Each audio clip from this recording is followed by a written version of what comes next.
There are no protests. You won't find its name in the headlines. No votes in parliament either.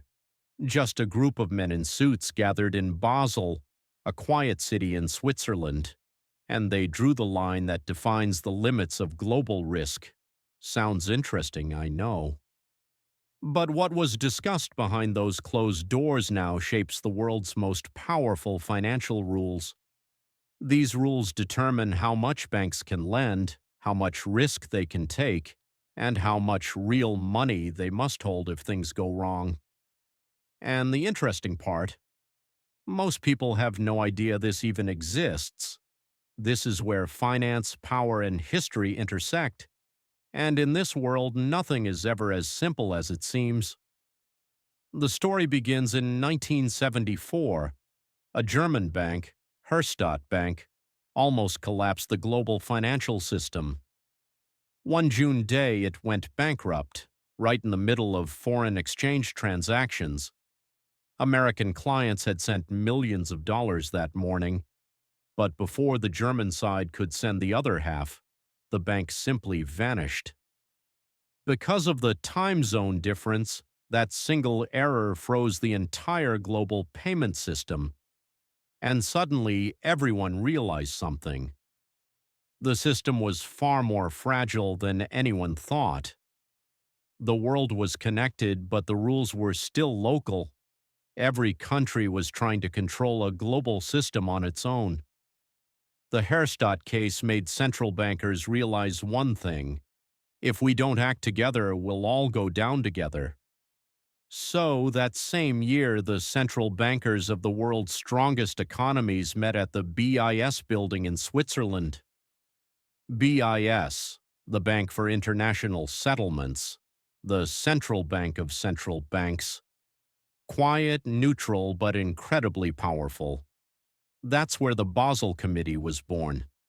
Their goal was simple: to make sure no major bank would ever fail again because of regulatory gaps. But in truth, they did something much bigger. They redefined what safety means in global finance. In 1988, the first set of rules was announced, Basel IV. It said, banks must keep at least 8% of their loan amounts as their own capital. In other words, if you lend $100, $8 must be your own. For the first time, risk was defined in a common global language.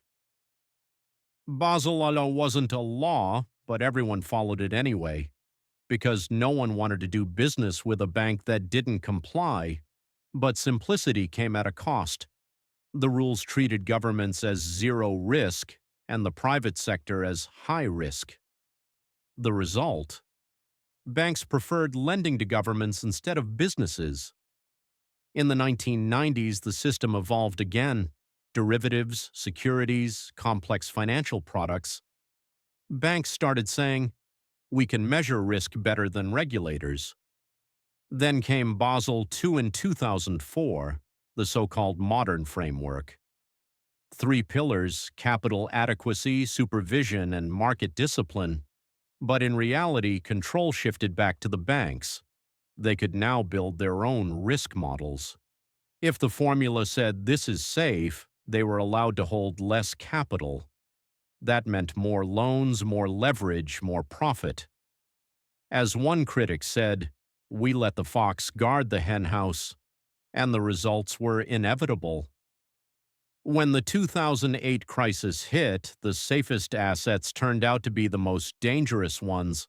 The system collapsed and government stepped in to save the banks, and once again, everyone turned to Basel. In 2010, Basel III was introduced. This time, real capital made a comeback. New ideas like leverage ratio, liquidity coverage ratio, and funding stability were added.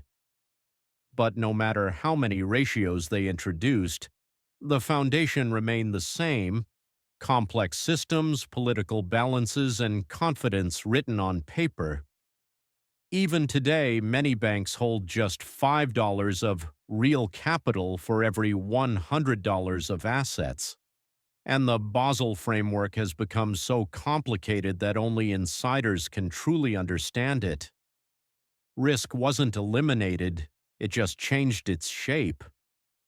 Basel didn't make finance safer, it made it invisible. And whoever defines invisible risk controls the world.